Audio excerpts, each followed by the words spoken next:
अब हम क्वेश्चन करेंगे सेकंड क्वेश्चन। सेकंड क्वेश्चन कह रहा है write T for true and F for false statement. जो ट्रू स्टेटमेंट है उसके लिए टी लिखना है और जो फॉल्स स्टेटमेंट है उसके लिए एफ लिखना है। अब इसका फर्स्ट पार्ट देखो, इसमें लिखा हुआ है 24 मल्टीप्लाई ब्रैकेट के अंदर 8 multiply 4 is equal to 24 multiply 8 multiply 4। ठीक है, अब देखो ध्यान से, एक होता है एसोसिएटिव प्रॉपर्टी। एसोसिएटिव प्रॉपर्टी जो होती है उसमें क्या करते हैं, जैसे यहाँ पर हमारे पास 3 नंबर्स है 4 इंटू 7 इंटू 10।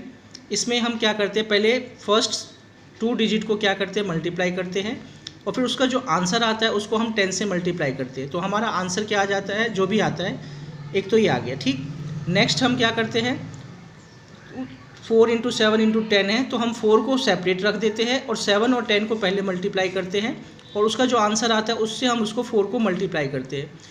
तो दोनों सिचुएशन में क्या होता है, हमारा आंसर सेम आता है। करना कुछ नहीं है, देखो 3 डिजिट से आपके पास मल्टीप्लाई के लिए तो हम पहले क्या करते हैं, पहले 2 को मल्टीप्लाई करके उसका जो आंसर आता है उसको 3rd से मल्टीप्लाई करते हैं। और सेकंड सिचुएशन जिसमें हम पहले को सेपरेट रख देते हैं और सेकंड और 3rd को पहले मल्टीप्लाई कर लेते हैं और उसके बाद हम उसको फर्स्ट से मल्टीप्लाई करते हैं। तो दोनों सिचुएशन में आंसर सेम आता है। इसको हम कहते हैं एसोसिएटिव प्रॉपर्टी। ठीक है, अब यहाँ पर अगर हम देखें, पहला जो पार्ट है सेम चीज़ यही है कि 24 इंटू 8 इंटू 4, 24 को मल्टीप्लाई करना है, 8 को और 4 को पहले मल्टीप्लाई कर लेना है, उसके बाद उसके आंसर को उससे। और अगर हम 24 को और 8 को पहले मल्टीप्लाई कर दें और 4 से बाद में करें तो ये जो है आंसर हमारा सेम ही आएगा। और किस प्रॉपर्टी से सेम आएगा, एसोसिएटिव प्रॉपर्टी। तो इसका जो आंसर आएगा आपका ट्रू आएगा। ठीक है, फर्स्ट पार्ट को आप लिख सकते हो, ब्रैकेट में लिख दो यहाँ पे ट्रू। जब भी आप कोई ट्रू या फॉल्स का करते हो तो पहले उसको समझो, ये नहीं कि डायरेक्ट आपने क्या कर दिया, आंसर लिख दिया। पहले उस चीज़ को समझो और हो सकता है आपको सॉल्व भी करके देखना पड़े। अगर आप इसको चेक करना चाहते हो आंसर को तो आप इसको सॉल्व करके भी देख सकते हो। मैं करके भी बताता हूँ आपको, देखो नीचे करके बताता हूँ मैं। फर्स्ट का सॉल्यूशन, ए पार्ट का सॉल्यूशन है फर्स्ट ए पार्ट का। ठीक है, पहले हम क्या करेंगे, लिखा मैंने फर्स्ट पार्ट 24 मल्टीप्लाई 8 और 4 को पहले मैंने मल्टीप्लाई कर दिया तो 8 4 जा हो गया 32। ठीक, फिर अब 24 को अगर मैं 32 से मल्टीप्लाई करूं तो क्या आएगा मेरे पास, देखो यहाँ करते हैं हम 24 को 32 से मल्टीप्लाई करते हैं, 2 4 जा 8, 2 2 जा 4, फिर मल्टीप्लाई 3 को 4 से किया 12 का 2 कैरी 1, 3 2 जा 6 प्लस 1 7। तो आंसर हमारे पास आ गया 8, 4 प्लस 2 6 और 7 768। 768 हमारा ये फर्स्ट पार्ट का आंसर आया। अब सेकंड पार्ट का करते हैं। सेकंड पार्ट में क्या है, 24 को पहले 8 से मल्टीप्लाई कर लो। तो यहाँ पे लिख लो 24 इंटू 8 और उसको फिर जो आंसर आएगा उसको 4 से मल्टीप्लाई करना है। तो यहाँ पे हम करते हैं 8 4 जा 32, 32 का 2 कैरी 3, 8 2 जा 16, 16 और 3 192। अब मल्टीप्लाई क्या है 4, 4 से इसको मल्टीप्लाई कर दो, 4 2 जा 8, 4 9 जा 36, 36 का 6 आ जाएगा आपके पास, कैरी 3, 4 1 जा 4 और 3 कैरी है 7। तो यहाँ देखो 768 यहाँ पर ही आया और 768 यहाँ पर भी आया। कौन सी प्रॉपर्टी का यूज़ किया हमने, एसोसिएटिव प्रॉपर्टी, और इसलिए ये जो हमने स्टेटमेंट को क्या लिखा, ट्रू लिखा। अब सेकंड देखो 30 divided by 15 and 15 divided by 30। अब इसको भी हम करके देखेंगे।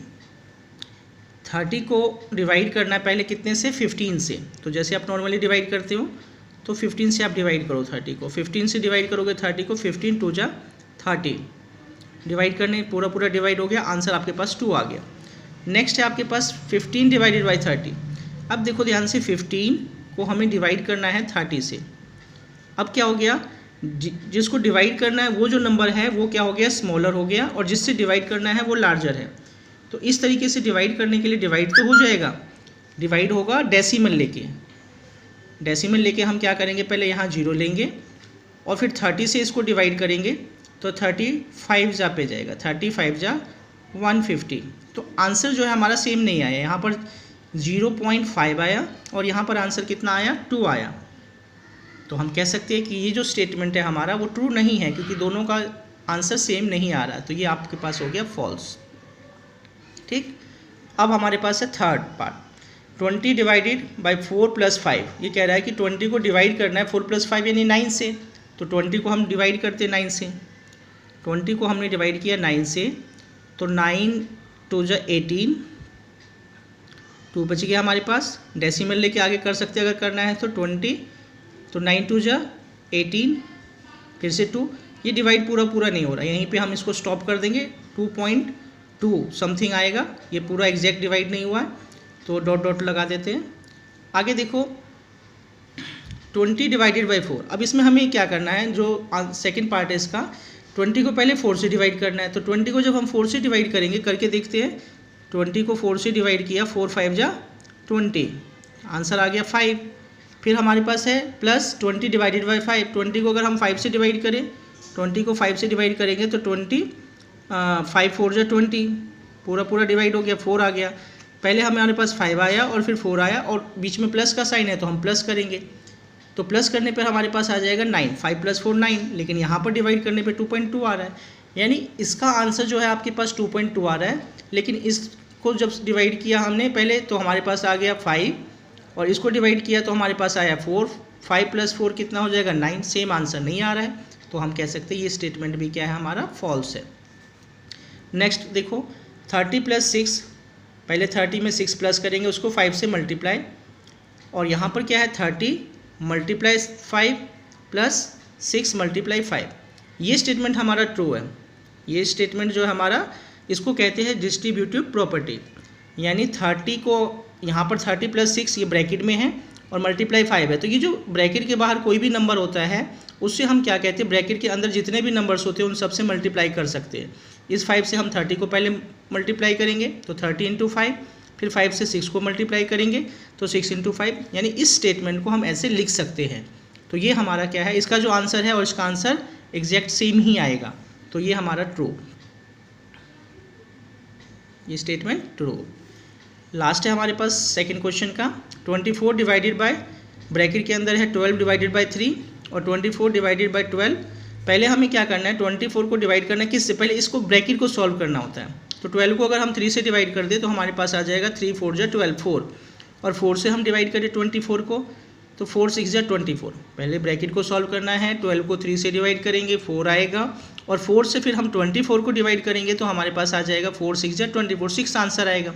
अब यहाँ पर देखते हैं, 12 से हम डिवाइड करेंगे पहले, 24 को 2 आ जाएगा, और 2 को अगर हम डिवाइड करेंगे 3 से तो हमारा जो आंसर आएगा वो डेसिमल में आएगा। तो ये और ये जो है सेम नहीं है, ब्रैकेट को पहले सॉल्व करना होता है, हमेशा ध्यान रखना। तो ये हमारा स्टेटमेंट फॉल्स हो गया। तो इस तरीके से हमारा क्वेश्चन नंबर 2 कंप्लीट।